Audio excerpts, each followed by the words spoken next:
10,000 people went quiet at the exact same second. Not because a siren went off, not because someone told them to, not because the match ended in dramatic fashion with some final set tiebreaker. They went quiet because the one person they all came for was walking off the court. And in that walk, that short, quiet walk from the baseline to the tunnel, something inside that building just died. Think about that for a moment. 10,000 people, one person leaving. Silence. That doesn't happen in sports. Not like that. Athletes lose all the time. Crowds handle it, they groan, they clap politely, they file out. But this was different. This felt less like a loss and more like a lights out, like someone had reached into the chest of the entire arena and pulled something vital out of it. And the wildest part? The tournament wasn't even halfway over. There were still matches left to play, still top-ranked players on deck, still prize money on the line. By every technical definition, the event was still alive and running. But everyone in that stadium, and a whole lot of people watching from thousands of miles away, knew that something irreversible had just happened. Not just a match, not just a round exit, something bigger than that.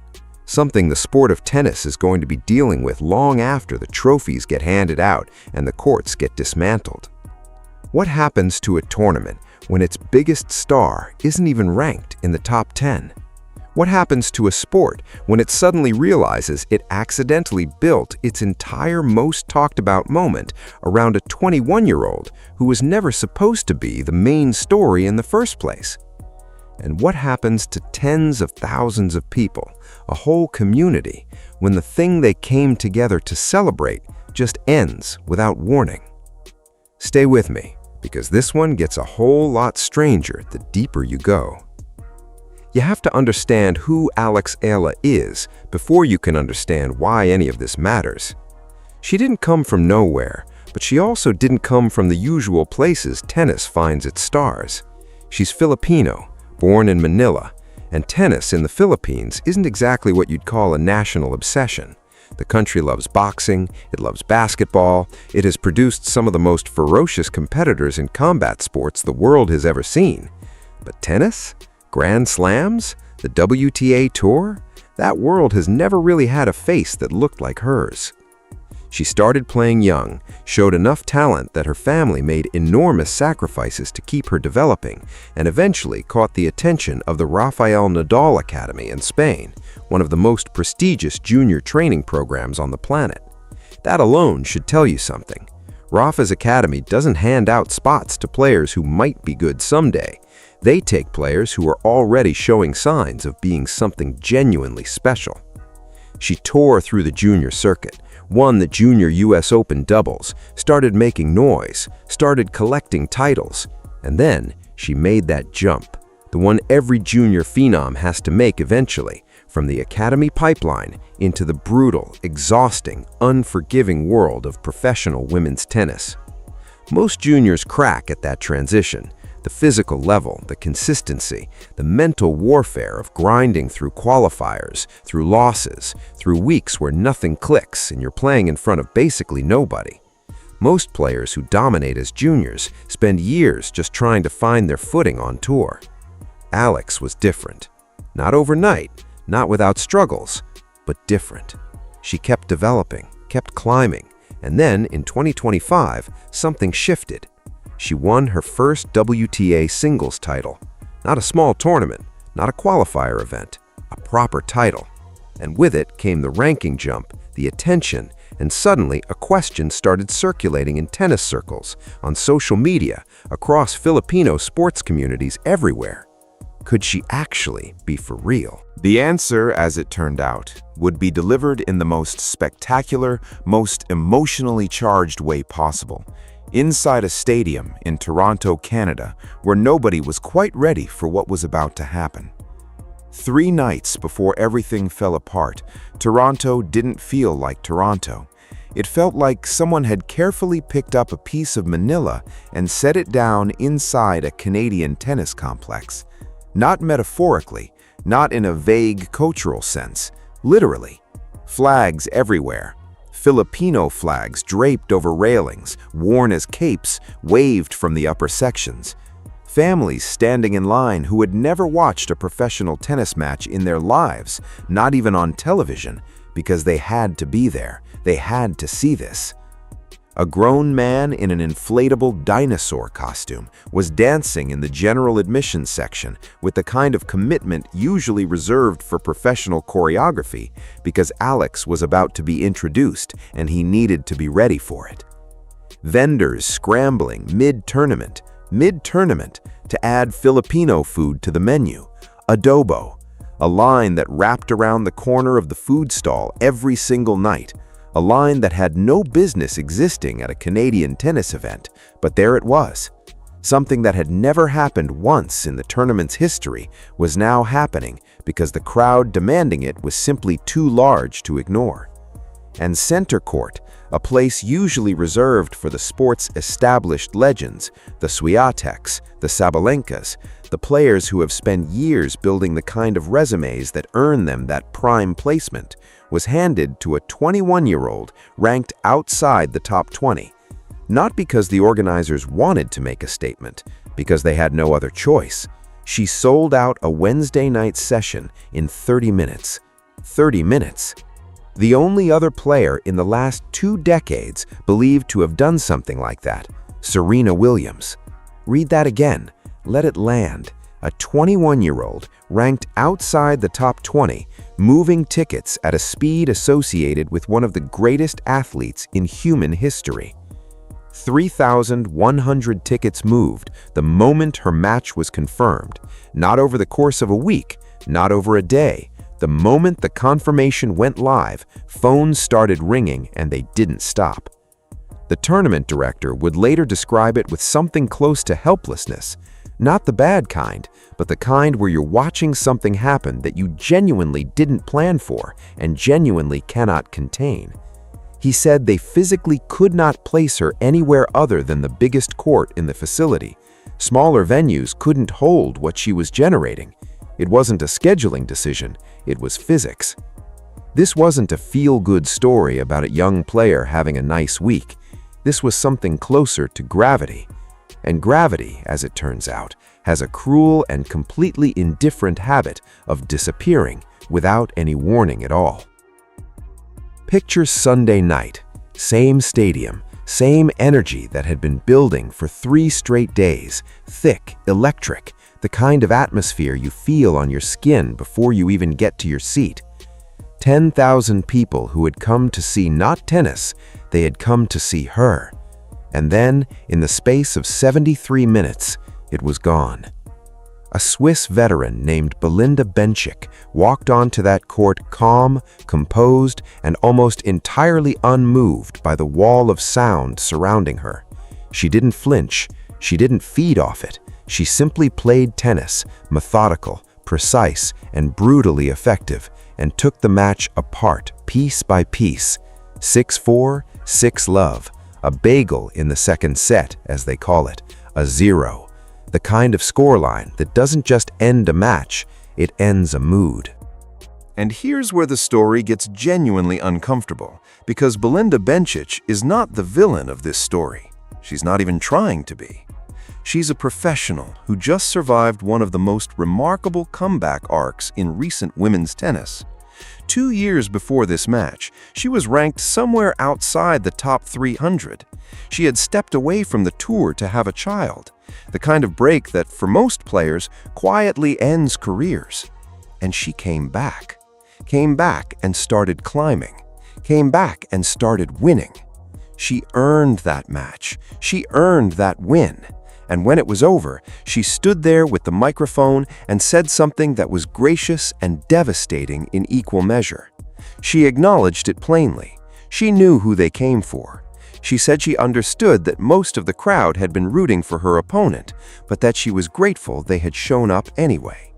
It's a classy thing to say. It's also, in its own quiet way, a kind of eulogy, because it confirmed exactly what everyone in that building had already felt happen in real time. They weren't there for tennis. They were there for Alex. And now Alex was gone. Watch what happens next, because this is where the story stops being about a match. The stadium didn't empty slowly. It didn't empty the way it does after a long, satisfying evening of sport. It emptied like air leaving a balloon, fast, flat, and with nothing left behind. The flags that had been draped over railings for 3 consecutive nights came down, folded carefully, packed into bags, tucked away. The line at the Filipino food stall, the line that had wrapped around the corner every single night, the line that had become its own kind of landmark inside the event, simply wasn't there anymore. Gone, like it had never existed. Reporters who had covered this tournament for years, serious journalists who had seen a lot, started describing something they genuinely had no previous reference point for. A crowd noise that had reached Grand Slam final levels. That's not an exaggeration, that's what they reported, replaced within minutes by the sound of footsteps on empty concrete. One fan posted online, almost confused by their own memory. They still couldn't process how a stadium had sold out 3 nights running because of one player. The amazement was still completely intact. It had just curdled into something sadder, because everyone in that building had just watched a phenomenon come to an end in real time, and nobody was certain when or whether it was coming back. Now, here's the part that should genuinely unsettle anyone who makes their living running a professional tennis tournament. Before Alex Eala ever set foot in Toronto, this event was already successful. Successful on paper in the clearest possible terms. 9 of the top 10 ranked players in the world were competing. Attendance projections were strong. The tournament was on pace to contribute close to $60 million to the local economy. By any reasonable measure, this was a healthy, well-oiled, thriving machine. And then, one 21-year-old walked in. The machine didn't just run better, it transformed into something else entirely. The tournament had drawn its highest attendance ever the previous year. This year, with her in the draw, it was on pace to shatter that number. Not because the established top players had suddenly become more entertaining, not because ticket prices came down, because of her. One person reshaping the entire trajectory of an event that had existed for years before she ever played a single point in it.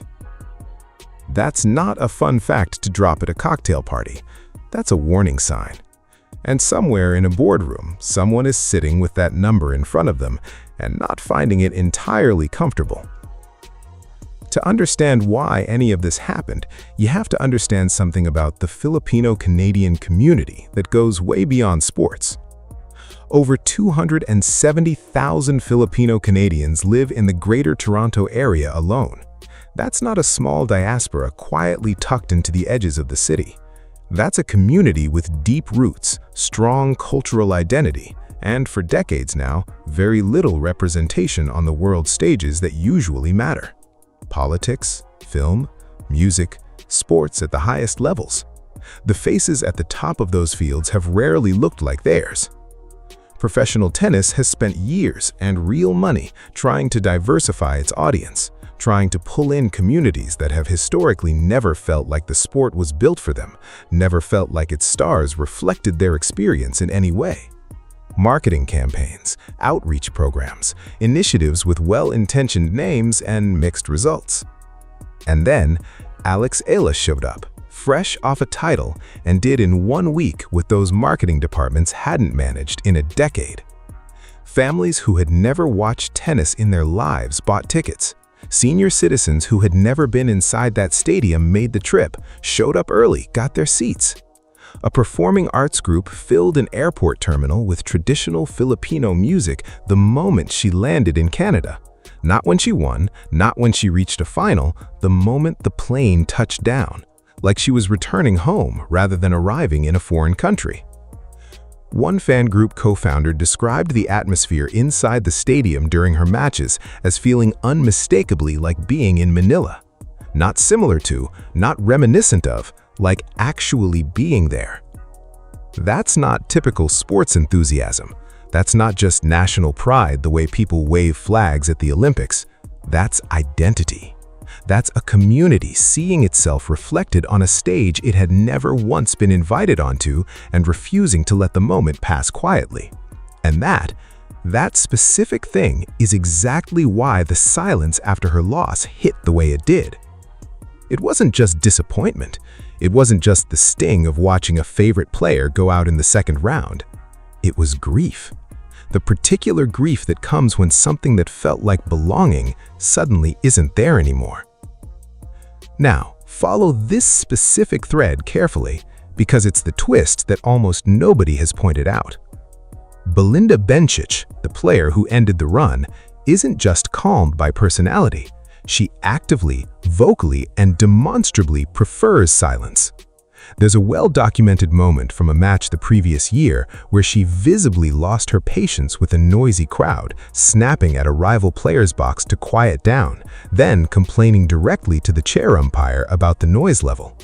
This is a player who plays her best tennis in controlled, quiet environments, who has never once thrived in the kind of electric, chaotic, community celebration atmosphere that the last 3 nights in Toronto represented. In some strange, almost literary twist of fate, the player standing between Alex and the next round wasn't just skilled enough to win, she was almost cosmically constructed to be the exact opposite of everything those 3 nights it built. Calm against roar, silence against celebration, efficiency against emotion. When the tournament needed its biggest draw to keep rolling, the player standing in the way wasn't just formidable, she was thematically built to end the party. Sit with that for a second, because it reframes everything that came before it. This wasn't just a tennis upset, this was a collision between 2 completely different philosophies of what tennis is supposed to feel like, what sports is supposed to feel like, and only one of them was walking away with a chance at the trophy. Here's the uncomfortable question that tournament directors are now quietly whispering to each other, the one nobody wants to say on camera. What do you do when your biggest draw isn't your best player? Because across town during the same week, the men's tournament was dealing with its own quiet crisis.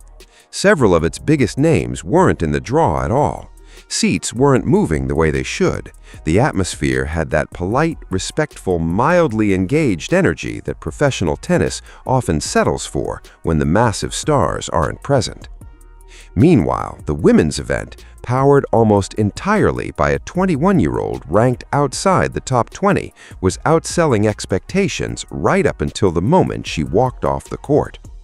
One tournament director, speaking with what sounded like genuine bewilderment, admitted he had never seen a player ranked this far outside the top 5 generate this kind of sustained pull. Everyone in the industry, he said, is talking about it. What he didn't say out loud, but what everyone in that room was clearly thinking, is that this kind of pull is also terrifyingly fragile. Because players like this, the ones who don't just win matches but move entire communities, don't appear on schedule. You cannot manufacture them, you cannot draft them or develop them through a program. They arrive, if they arrive at all, on their own timeline, in their own way. And when they lose early, when they exit in the second round of a 1,000-level event on a Sunday night in 73 minutes, the entire business model that quietly assembled itself around them takes the loss too. That's not a hypothetical risk anymore. That's what happened in Toronto, in real time, in front of 10,000 people who felt every second of it. So where does that leave Alex herself, sitting in the middle of all this noise about attendance figures and dependency models and business implications? Because somewhere in all of that, there is still a 21-year-old who just lost a tennis match. What she said afterward is the part that actually stops you. She didn't spend much time on the loss. She didn't break it down tactically. She didn't explain what went wrong or make excuses or talk about what she would adjust. She talked about her people. She described herself, almost too humbly, like she genuinely meant it, as just a small piece of something much larger, something that belonged to Filipinos and their pride in where they come from. She talked about what she had learned in that one week, about how passionate her community was, how multicultural, how kind, how tennis had somehow become the unlikely and unplanned stage for thousands of people to come together and celebrate everything they love about who they are and where they come from. There was no bitterness in it, no performance of strength, no hollow "I'll come back stronger" language, just something that sounded like genuine, quiet awe. Like she genuinely had not expected to become the reason a stadium in another country felt like home for 3 straight nights. And that, more than any ticket sales figure or attendance record or tournament economics report, is the actual story buried inside all of this. Because now, an entire sport is facing a decision it genuinely did not see coming even a month ago. Does tennis lean in? Does it start treating this not as an anomaly, but as a signal? Does it adjust court assignments, scheduling, promotional strategies, even food menus, around the reality that a 21-year-old outside the top 20 can outdraw players ranked far above her? Does it recognize that the next great growth market for the sport might not be hiding in some untapped country or emerging market, but right there, in communities that were always present, always passionate, always spending money and raising kids and building lives, just waiting for someone who finally looked like them to stand on a stage big enough to matter? Or does it do what sports institutions almost always do when something inconvenient and unexpected and genuinely new happens? Does it call it a nice story, mention it in a few highlight reels, give the feel-good moment its proper moment, and then quietly go back to business as usual the second the flags come down and the stadium empties? One well-known former player, watching all of this from the outside, put it about as bluntly as it can be put.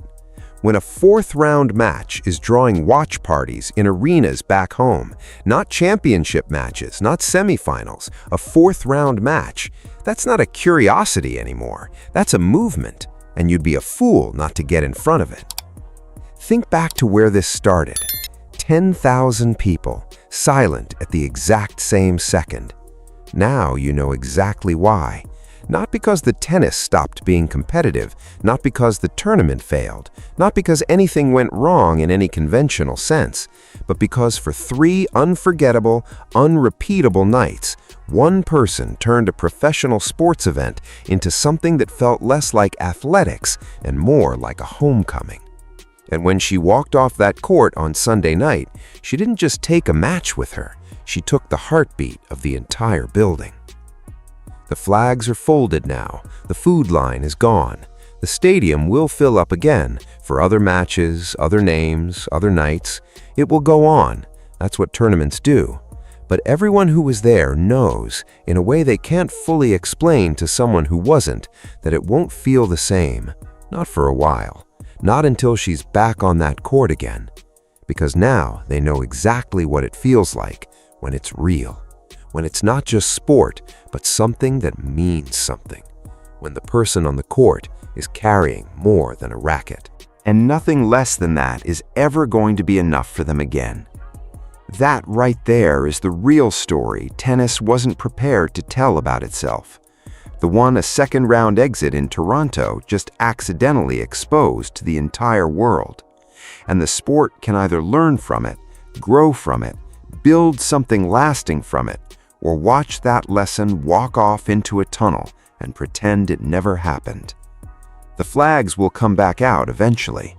The question is whether the sport will be ready when they do.